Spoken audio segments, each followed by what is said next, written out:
Hi, hello. I am Dr. S. Jayashree, Assistant Professor from the Department of Professional Accounting and Finance, Kristu Jayanti University. Today we are going to discuss about the operating cycle concept of working capital.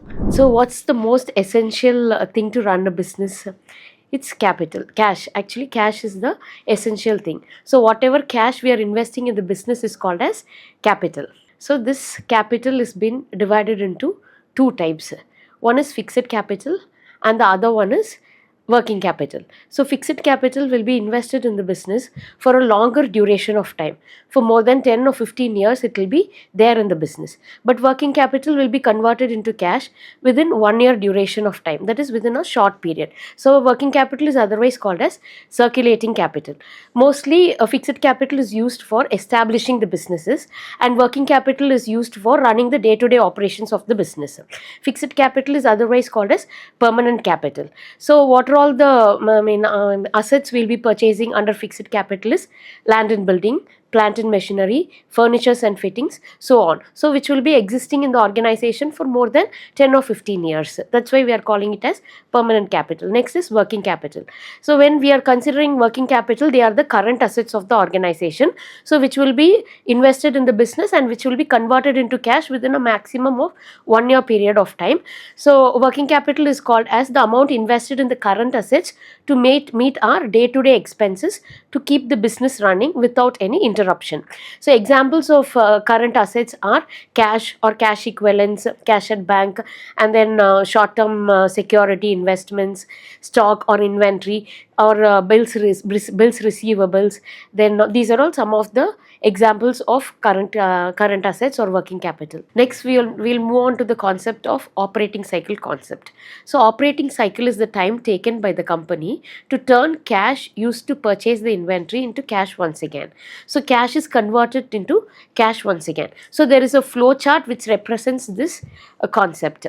So first, for example, we are taking a textile industry. So in this textile industry we are investing a cash of rupees 100 and that cash has been converted into cash once again. So now we'll see how this cash has been converted. So first, out of this 100 rupees, 20 rupees we are taking and investing in the raw materials like raw cotton we are purchasing, and then which will be converted into work in progress. So for that work in progress conversion, 20 rupees has been spent. So this work in progress involves many processes like spinning, ginning, weaving, and all many processes are being involved. For the 20 rupees we are spending, and then again this work in progress has been converted into finished goods. For that 30 rupees we are spending, and then for this finished goods have to be converted into sales. So we have to take it to the market, and this product, whatever finished product like shirt or whatever we are producing, that should be converted into sales. For that, advertisement expenses, then selling and distribution expenses or commission paid to salesmen and all, it will be taking 30 rupees. So totally we have invested 100 rupees in converting this raw materials to finished products, and then this product has to be sold out. While selling, the customers will be purchasing in two ways. One is through making cash payment immediately, or they'll be purchasing through credit basis. So if they are paying cash immediately and purchasing the product, in that case 150 rupees, 50 rupees profit we are charging. 100 rupees is the total expenses of or cost of production involved, and then 50 rupees profit we are charging, and that has been sold to the customers immediately. He is paying the cash.